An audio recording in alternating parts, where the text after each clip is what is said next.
ഒരു നമ്പർ നമ്മളിപ്പോൾ പ്രസിദ്ധപ്പെടുത്തിയിട്ടുണ്ട് സംസ്ഥാന സർക്കാർ. നിങ്ങളെല്ലാവരും ഒന്ന് എഴുതി വെച്ചാൽ ദോഷമൊന്നും ഉണ്ടാവില്ല എന്ന് മാത്രമല്ല, ഒരു പ്രയോജനവുമുണ്ട്. 94 46 700 800 94 46 700 800 ഈ നമ്പറിലേക്ക് കേരളത്തിൽ എവിടെയും ആരെങ്കിലും മാലിന്യം തള്ളുന്നതിന്റെ ഫോട്ടോ അല്ലെങ്കിൽ വീഡിയോ എടുത്തയച്ചു കൊടുക്കുക. ആളെ തിരിച്ചറിയാൻ പറ്റണം, അല്ലെങ്കിൽ വണ്ടി നമ്പറെങ്കിലും തിരിച്ചറിയാൻ പറ്റണം. ആളെ കിട്ടണം, അല്ലെങ്കിൽ വണ്ടി നമ്പർ.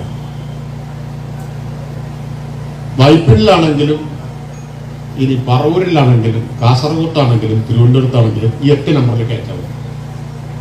ഈ ഒരു നമ്പറിലേക്ക് അയച്ചാൽ മതി. അയച്ചത് കൊണ്ട് ഒരു ദോഷം ഉണ്ടാവില്ല, വലിയ ഗുണം ഉണ്ടാവും ചെയ്യും. ആളെ ഐഡന്റിഫൈ ചെയ്താൽ ബന്ധപ്പെട്ട തദ്ദേശ സ്ഥാപനം 10,000 രൂപ ഫൈൻ ഇടും. ആ ഫൈൻ അടച്ചു കഴിഞ്ഞാൽ 2,500 രൂപ ഈ ഫോട്ടോ അയച്ചു കൊടുത്താൽ കിട്ടും. അതാ ഞാൻ പറഞ്ഞ നമ്പർ കുറിച്ച് വെക്കണം. പലർക്കും ആദ്യം കുറിച്ച് വെക്കാൻ ഒരു താല്പര്യം തോന്നിയില്ല, ഇപ്പൊ അബദ്ധമായി പോയി. 2,500 കിട്ടും. ചെറിയ കാര്യമാണ്. ദിവസം 4 ആളെ പിടിച്ച 10,000 രൂപ വരുമാനം. ഏത് പണിയിൽ നിന്നാണ് അത്രയും കിട്ടുക വരുമാനം? എല്ലാവരുടെ കയ്യിൽ നിന്ന് പോകുന്നുണ്ട്. മിക്കവാറും ആളുകൾ കുഞ്ഞി കഴുത്ത് പൊക്കാൻ തന്നെ പറ്റാതെ ഇങ്ങനെ തോണ്ടിത്താനിരിക്കണം. അതിന് പകരം ഇതുകൊണ്ട് ഇങ്ങനെ നടന്നാൽ കേരളത്തിൽ ഒരു ദിവസം 4 ആളെ കിട്ടാൻ ഒരാൾക്ക് വല്ല പ്രയാസമുണ്ട്. ഇത് തന്നെയല്ലേ പണി എല്ലാവരുടെയും, വലിച്ചെറിയലിന്റെ പണി അല്ലേ? സൂത്രത്തിൽ ഫോട്ടോ എടുത്താൽ മതി. ചെമ്മീനുണ്ട്, എത്ര കിട്ടെ?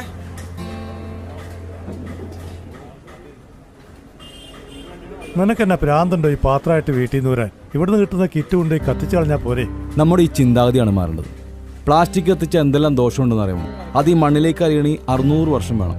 നമ്മുടെ കാരണവന്മാർ കേടുവരുത്താതെ തന്ന ഭൂമിയായത്. ഇത് കേടുവരുത്താതെ നമ്മുടെ പുതിയ തലമുറയ്ക്ക് കൈമാറേണ്ട ഉത്തരവാദിത്വം നമുക്കുണ്ട്. മാലിന്യ സംസ്കരണം സർക്കാരിന്റെ ഉത്തരവാദിത്തമല്ലേ? നമ്മൾ പ്ലാസ്റ്റിക് കവർ കഴുകി വൃത്തിയാക്കിയിട്ട് നമ്മൾ ഹരിതകർമ്മസേനയ്ക്ക് 50 രൂപ കൊടുക്കുകയും വേണം. എല്ലാത്തിനും സർക്കാരിനെ പഴിയാറിയിട്ട് കാര്യമില്ല. നമ്മുടെ ചില ഉത്തരവാദിത്തങ്ങളുണ്ട്, അത് നമ്മൾ തന്നെ നിറവേറ്റണം. മാസത്തിൽ ഒരു 50 രൂപ എന്ന് പറഞ്ഞാൽ ഒരു മസാല ദോശയുടെ കാശുപോലും ആവുന്നില്ല. പ്ലാസ്റ്റിക്കൊക്കെ ഒഴിവാക്കാൻ പറ്റണം. ഇവരൊക്കെ നിവൃത്തികളുകൊണ്ടാണ് നമുക്ക് ഈ കിറ്റിൽ തരുന്നത്. എന്നിട്ട് ഇത് പ്ലാസ്റ്റിക് അല്ലേ? പ്ലാസ്റ്റിക്കിന്റെ ബക്കറ്റ്, പ്ലാസ്റ്റിക്കിന്റെ കസേര, പ്ലാസ്റ്റിക്കിന്റെ ഒരുപാട് ഉൽപ്പന്നങ്ങൾ നമ്മുടെ നിത്യജീവിതത്തിന്റെ ഭാഗമാണ്. ഇതൊക്കെ റീസൈക്കിൾ ചെയ്യാൻ പറ്റിയ പ്ലാസ്റ്റിക്കാണ്.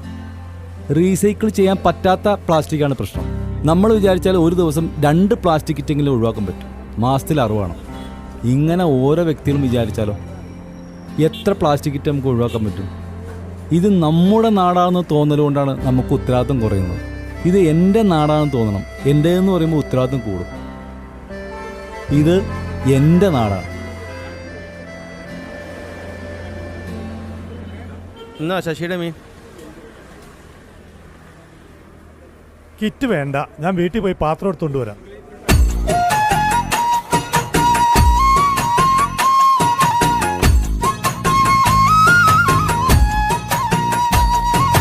മാലിന്യം മാറണം, മാറ്റാൻ വരണം, മാളോരെ നമ്മളൊന്നായി വരണം. നാട്ടിലും റോഡിലും കാണും പറമ്പിലും നീട്ടി വലിച്ചെറിയല്ലേ മാലിന്യം. മാലിന്യം മാറണം, മാറ്റാൻ വരണം, മാളോരെ നമ്മളൊന്നായി വരണം. നാട്ടിലും റോഡിലും കാണും പറമ്പിലും നീട്ടി വലിച്ചെറിയല്ലേ മാലിന്യം. നമ്മുടെ നാട് പായിപ്രനാട്, നമ്മൾ വസിക്കണ നാട്. നന്മയോടെ കാത്തിടുവാനായി നമ്മൾക്കുമുണ്ടൊരുപാട്.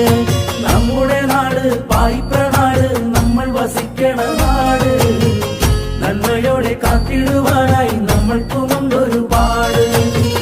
മാതൃകയായി മാറുവാൻ പായിപ്ര പഞ്ചായത്തിൽ 22 വാർഡുകളെ നമ്മൾ ക്ലീൻ സിറ്റിയാക്കിടണം. മാതൃകയായി മാറുവാൻ പായിപ്ര പഞ്ചായത്തിൽ 22 വാർഡുകളെ നമ്മൾ ക്ലീൻ സിറ്റിയാക്കിടണം. വീട്ടിൽ നിന്നും പോരുമ്പോൾ സഞ്ചി കരുതിടണേ. മീനിറച്ചി വാങ്ങാൻ വരുമ്പോഴും പാത്രം കരുതിടണേ. വീട്ടിൽ നിന്നും പോരുമ്പോൾ സഞ്ചി കരുതിടണേ. മീനിറച്ചി ഇറച്ചി വാങ്ങാൻ വരുമ്പോഴും പാത്രം കരുതിടണേ. രോഗം നിറയും നാടുകരയും ഭാവി തലമുറ തോറും മാലിന്യം വലിച്ചെറിയല്ലേ നാടു ദുരന്തത്തിൽ നീറും. രോഗം നിറയും നാടുകരയും ഭാവി തലമുറ തോറും മാലിന്യം വലിച്ചെറിയല്ലേ നാടു ദുരന്തത്തിൽ നീറും.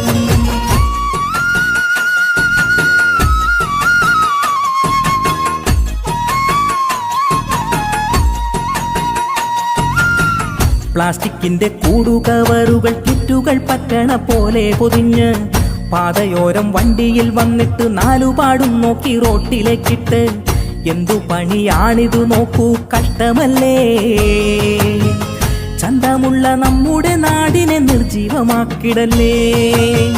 പ്ലാസ്റ്റിക്കിന്റെ കൂടുകവറുകൾ കിറ്റുകൾ പറ്റണ പോലെ പൊതിഞ്ഞ് പാതയോരം വണ്ടിയിൽ വന്നിട്ട് നാലുപാടും നോക്കി റോട്ടിലേക്കിട്ട് എന്തു പണിയാണിത് നോക്കൂ കഷ്ടമല്ലേ.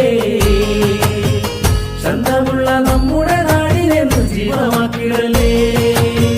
വീടുതോറും മാലിന്യമാകെയും കൂട്ടിവെക്കൂ. കൊണ്ടുപോകാനായി വരുന്നുണ്ട് ധീരരം കർമ്മസേന. പ്ലാസ്റ്റിക് കവർ കുപ്പിച്ചില്ല് തുണി വേസ്റ്റുകളും ചിട്ടയോടെ കൊണ്ടുപോകാൻ വരും നമ്മുടെ കർമ്മസേന. വീടുതോറും മാലിന്യമാകെയും കൂട്ടിവെക്കൂ. കൊണ്ടുപോകാനായി വരുന്നുണ്ട് ധീരരം കർമ്മസേന. പ്ലാസ്റ്റിക് കവർ കുപ്പിച്ചില്ല് തുണി വേസ്റ്റുകളും ചിട്ടയോടെ കൊണ്ടുപോകാൻ വരും നമ്മുടെ കർമ്മസേന. പായിപ്രനാട് നമ്മുടെ നാട്, നന്മയുള്ള നല്ല നാട്, ജാതി മത ചിന്തകളില്ലാതെ ഒത്തൊരുമിക്കുന്ന നാട്.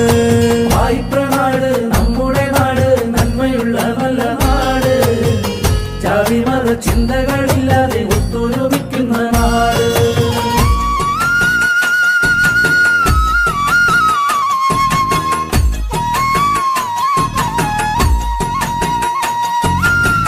റോഡു നീളെ ക്യാമറ കണ്ണുകൾ നോട്ടം കടുപ്പിച്ചു നോക്കണ കണ്ടോ.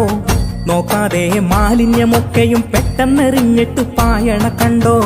പായണ്ട കണ്ണുകൾ പമ്മിയിരിക്കണുണ്ട്. ഫൈനടച്ച് കാലിയാകും കിശ എന്നതുമോർത്തിടണേ. റോഡു നീളെ ക്യാമറ കണ്ണുകൾ നോട്ടം കടുപ്പിച്ചു നോക്കണ കണ്ടോ.